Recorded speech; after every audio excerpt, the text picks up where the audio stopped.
तो आइए इस बेहतरीन लर्निंग जर्नी की शुरुआत करते हैं इस पहले चैप्टर से।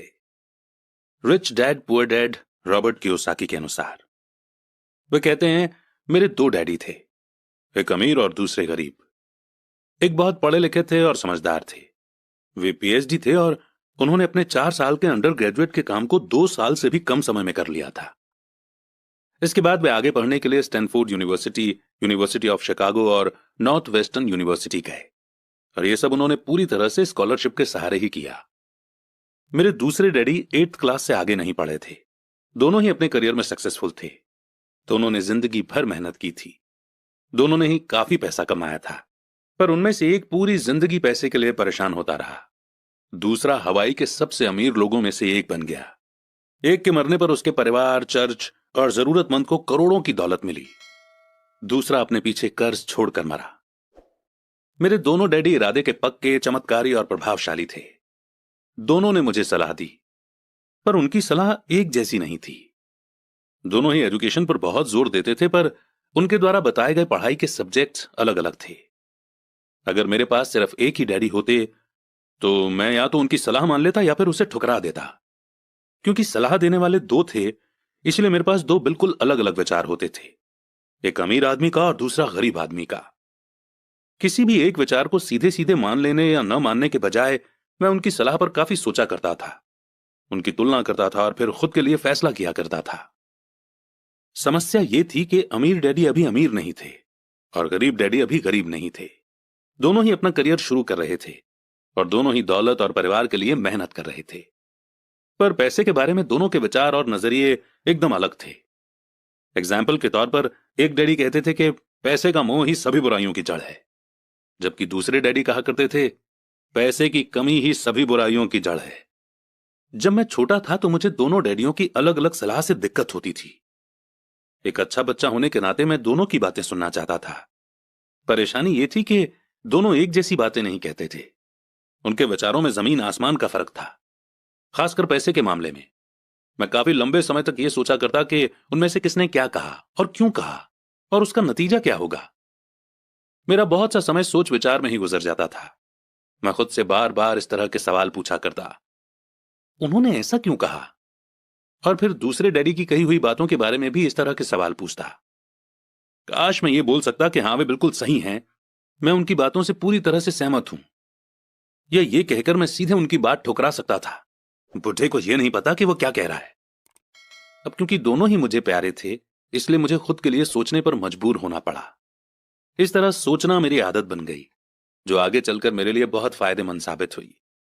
अगर मैं एक ही तरह से सोच पाता तो यह मेरे लिए इतना फायदेमंद नहीं होता। पैसों का सब्जेक्ट स्कूल में नहीं बल्कि घर पर पढ़ाया जाता है। शायद इसीलिए अमीर लोग और ज्यादा अमीर होते जाते हैं, जबकि गरीब और ज्यादा गरीब होते जाते हैं, और मिडिल क्लास कर्ज में डूबा रहता है। हम में से ज्यादातर लोग पैसे के बारे में अपने माता पिता से सीखते हैं। कोई गरीब पिता अपने बच्चों को पैसे के बारे में क्या सिखा सकता है? वो सिर्फ इतना ही कह सकता है कि स्कूल जाओ और मेहनत से पढ़ो। हो सकता है वो बच्चा अच्छे नंबरों से कॉलेज की पढ़ाई पूरी कर ले, फिर भी पैसे के मामले में उसकी मानसिकता और उसके सोचने का ढंग एक गरीब आदमी जैसा ही बना रहेगा। ये सब उसने तब सीखा था जब वो छोटा बच्चा था। पैसों का टॉपिक स्कूलों में नहीं पढ़ाया जाता। स्कूलों में एकेडमिक और प्रोफेशनल स्किल्स पर जोर दिया जाता है, न कि पैसों से जुड़े स्किल पर। इससे यह साफ हो जाता है कि जिन स्मार्ट बैंकर्स, डॉक्टर्स और अकाउंटेंट्स के स्कूल में अच्छे नंबर आते हैं, वे जिंदगी भर पैसे के लिए संघर्ष क्यों करते हैं। हमारे देश पर जो भारी कर्ज लदा हुआ है, वो भी काफी हद तक उन बेहद पढ़े लिखे राजनेताओं और गवर्नमेंट ऑफिसर्स के कारण हुआ है, जो इकोनॉमिक पॉलिसी बनाते हैं। और मजे की बात यह है कि वो पैसों के बारे में बहुत कम जानते हैं। मैं अक्सर नई सदी में आने वाली समस्याओं के बारे में सोचता हूं। तब क्या होगा जब हमारे पास ऐसे करोड़ों लोग होंगे जिन्हें फाइनेंशियल और मेडिकल हेल्प की जरूरत होगी। पैसों से जुड़ी मदद के लिए या तो वे अपने परिवारों पर या फिर गवर्नमेंट पर निर्भर होंगे। क्या होगा जब मेडिकेयर और सोशल सिक्योरिटी के पास का पैसा खत्म हो जाएगा?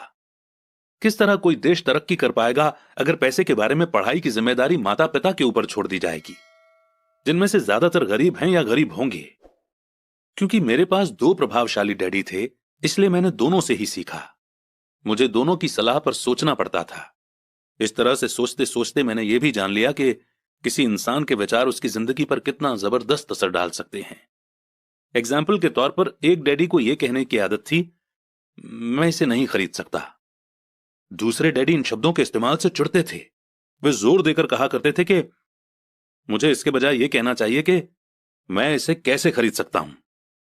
पहला सेंटेंस नेगेटिव है और दूसरा सवाल उठाने वाला, तो पहले में बात खत्म हो जाती है और दूसरे में आप सोचने के लिए मजबूर हो जाते हैं। मेरे जल्द ही अमीर बनने वाले डैडी ने मुझे समझाया कि जब हम कहते हैं कि मैं इसे नहीं खरीद सकता, तो हमारा दिमाग काम करना बंद कर देता है। इसके बजाय जब हम ये सवाल पूछते हैं कि मैं इसे कैसे खरीद सकता हूं, तो हमारा दिमाग काम करने लगता है। उनका यह मतलब नहीं था कि आपका जिस चीज पर दिल आ जाए उसे खरीद ही लें। वे लगभग दीवानगी की हद तक अपने दिमाग को कसरत करवाना चाहते थे, क्योंकि उनके ख्याल से दिमाग दुनिया का सबसे ताकतवर कंप्यूटर है। मेरा दिमाग हर रोज तेज होता जाता है क्योंकि मैं इसकी कसरत करता रहता हूं। यह जितना तेज होता जाता है, मैं इसकी मदद से उतना ही ज्यादा पैसा कमा सकता हूं। उनका मानना था कि यह कहना कि मैं इसे नहीं खरीद सकता दिमागी आलस की पहचान है।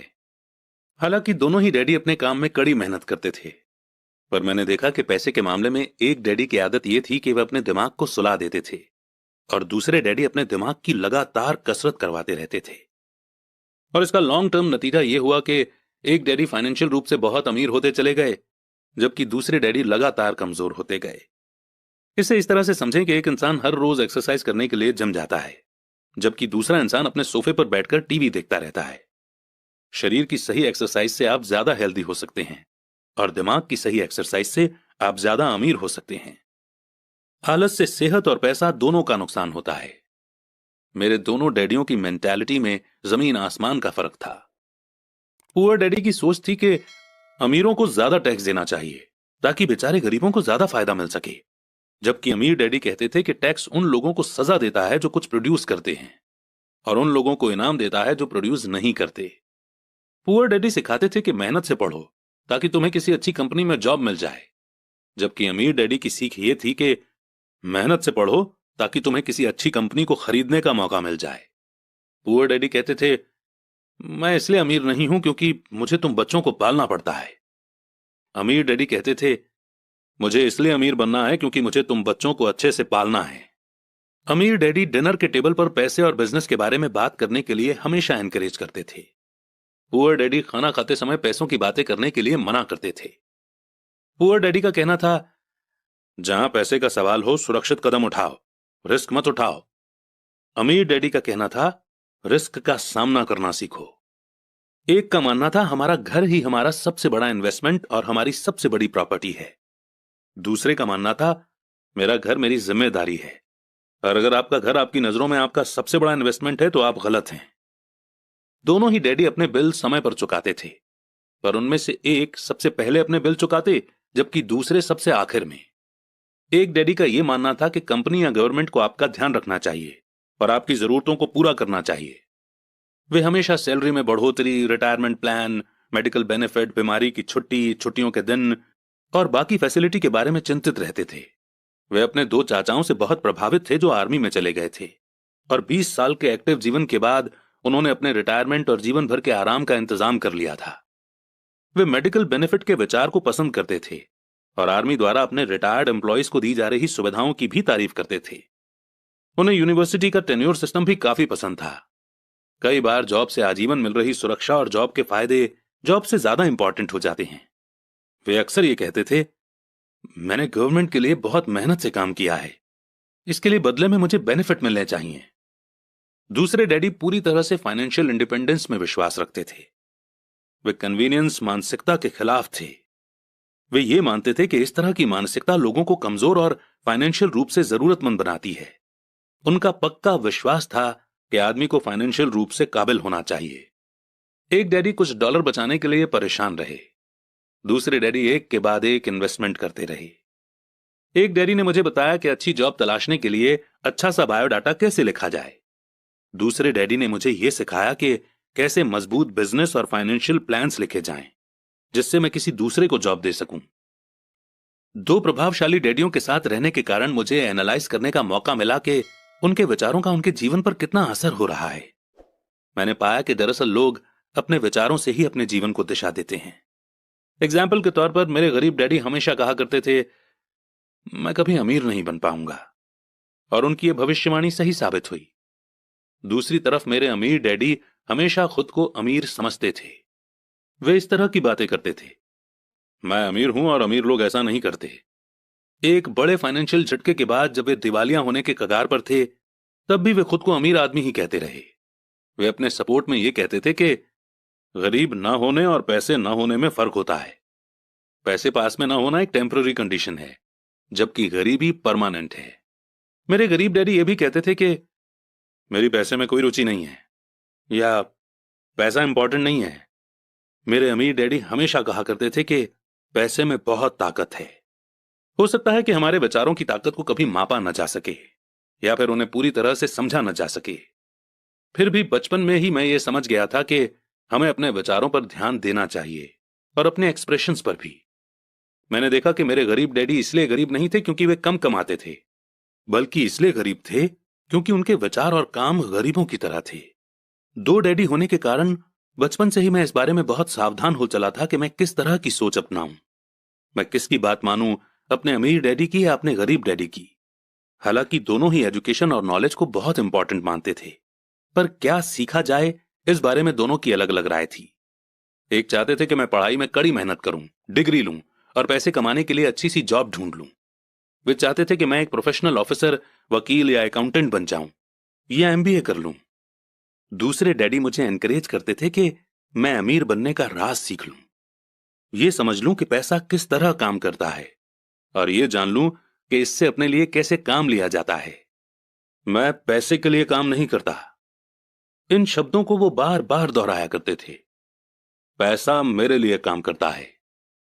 9 साल की उम्र में ही मैंने यह फैसला किया कि पैसे के बारे में मैं अपने अमीर डैडी की बात सुनूंगा और उनसे सीखूंगा। यह फैसला करने का मतलब था अपने गरीब डैडी की बातों पर ध्यान न देना। हालांकि उनके पास कॉलेज की बहुत सी डिग्रियां थी जो मेरे अमीर डैडी के पास नहीं थी। एक बार मैंने यह फैसला कर लिया कि मुझे किसकी बात सुननी है, तो उसके बाद मेरी मनी एजुकेशन शुरू हो गई। मेरे अमीर डैडी ने मुझे 30 साल से भी ज्यादा समय तक सिखाया, जब तक कि मेरी उम्र 39 साल की नहीं हो गई, और इसके बाद उन्होंने सिखाना बंद कर दिया। उन्होंने ये देख लिया था कि मैं वो सब समझ चुका हूं जो मेरी मोटी बुद्धि में भरने की वो कोशिश कर रहे थे। पैसा एक तरह की ताकत है, पर इससे भी बड़ी ताकत है फाइनेंशियल एजुकेशन। पैसा तो आता जाता रहता है, पर अगर आप ये जानते हैं कि पैसा किस तरह से काम करता है, तो आप ज्यादा ताकतवर हो जाते हैं। आप दौलत कमाना शुरू कर सकते हैं। सिर्फ पॉजिटिव थिंकिंग से ही समस्या हल नहीं हो सकती, क्योंकि ज्यादातर लोग स्कूल में पढ़ते हैं और वहां ये कभी नहीं सीख पाते कि पैसा किस तरह से काम करता है। इसीलिए वे पैसे के लिए काम करने में अपनी सारी जिंदगी बर्बाद कर देते हैं। मेरी एजुकेशन तब शुरू हुई जब मैं सिर्फ 9 साल का था, और इसी कारण मेरे अमीर डैडी ने मुझे जो लेसन पढ़ाए वे बहुत आसान थे। और सारी बातों को छोड़कर विचार किया जाए तो उन्होंने मुझे 30 सालों तक सिर्फ 6 इंपॉर्टेंट लेसन पढ़ाए। ये बुक उन्हीं 6 लेसन्स के बारे में है, और इसे भी उतना ही आसान बनाने की कोशिश की गई है जितना कि मेरे अमीर डैडी ने इन्हें मेरे लिए आसान बनाया था। ये लेसन आपके लिए जवाब की तरह नहीं लिखे गए हैं, बल्कि गाइड की तरह लिखे गए हैं। ऐसा गाइड जो ज्यादा अमीर बनने में आपकी और आपके बच्चों की मदद करेगा, चाहे दुनिया कितनी बदलती रहे। तो लेसन 1 है, अमीर लोग पैसे के लिए काम नहीं करते। लेसन 2, पैसे की समझ क्यों सिखाई जानी चाहिए। लेसन 3, अपने काम से काम रखो। लेसन 4, टैक्स का इतिहास और कॉरपोरेशंस की ताकत। लेसन 5, अमीर लोग पैसे का आविष्कार करते हैं। लेसन 6, सीखने के लिए काम करें, पैसे के लिए काम न करें।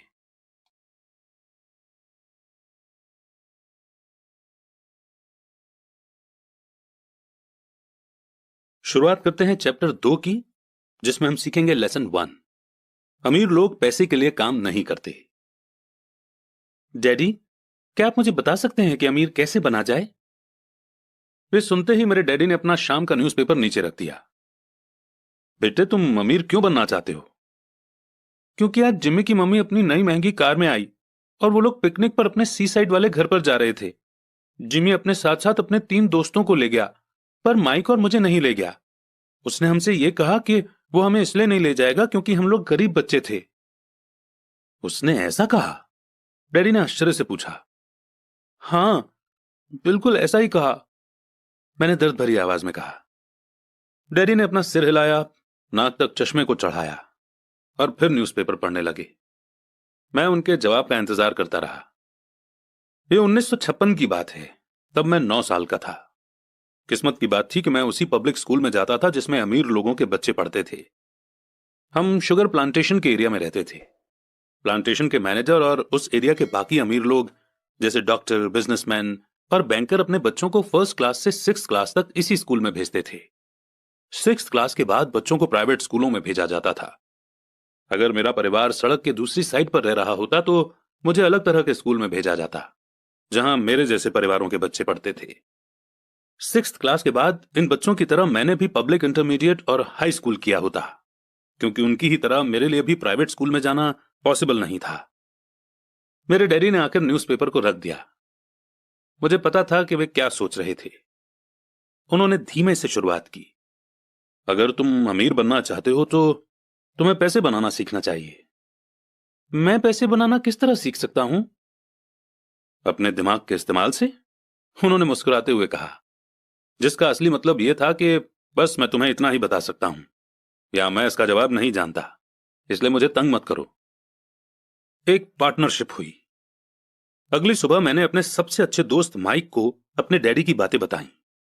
जहां तक मुझे याद है उस स्कूल में माइक और मैं 2 ही गरीब बच्चे थे। माइक भी मेरी ही तरह का था, क्योंकि वो भी किस्मत की वजह से ही उस स्कूल में था। ऐसा लगता था जैसे किसी ने कस्बे में स्कूलों की सरहदें तय कर दी थीं, और इसी कारण हम लोग अमीर बच्चों के स्कूल में पढ़ रहे थे। सच कहा जाए तो हम लोग गरीब नहीं थे, पर हमें ऐसा लगता था, क्योंकि बाकी सभी बच्चों के पास नए बेसबॉल ग्लव्स, नई साइकिल और हर चीज होती थी, और हर चीज नई होती थी, और हमारे पास सब पुरानी। मम्मी और डैडी ने हमें जरूरत की सभी चीजें दी थीं, जैसे खाना, घर, कपड़े, लेकिन इससे ज्यादा कुछ नहीं। मेरे डैडी कहा करते थे कि अगर तुम्हें कोई चीज चाहिए तो उसके लिए काम करो। हमें बहुत सी चीजें चाहिए थीं, लेकिन 9 साल के बच्चों के करने के लिए ज्यादा काम मौजूद नहीं थे। माइक ने पूछा, तो पैसा कमाने के लिए हमें क्या करना चाहिए? मैं नहीं जानता, मैंने कहा, लेकिन क्या तुम इस काम में मेरे पार्टनर बनना चाहोगे? वो राजी हो गया, और उस शनिवार की सुबह माइक मेरा पहला बिजनेस पार्टनर बन गया। हम दोनों पूरी सुबह यही सोचते रहे कि पैसा किस तरह कमाया जाए। कभी कभार हम उन बेफिक्र बच्चों के बारे में बात करते रहे जो जिमी के सी साइड वाले घर पर मजे कर रहे होंगे। इससे थोड़ी चोट पहुंचती थी, पर यह चोट अच्छी थी, क्योंकि इसने हमें यह सोचने के लिए मोटिवेट किया कि पैसा कैसे कमाया जाए। और आखिरकार उस दोपहर को हमारे दिमाग में बिजली कौंध गई। ये एक ऐसा आइडिया था जो माइक ने किसी साइंस की किताब में पढ़ा था। एक्साइटेड होकर हमने अपने हाथ मिलाए, क्योंकि हमारे पास अब एक बिजनेस था। अगले कुछ हफ्तों तक मैं और माइक आसपास के इलाकों में भागदौड़ करते रहे। हम दरवाजों पर दस्तक देते थे और पड़ोसियों से कहते थे कि वे अपने इस्तेमाल किए हुए टूथपेस्ट ट्यूब हमारे लिए रख लें। हैरत से हमें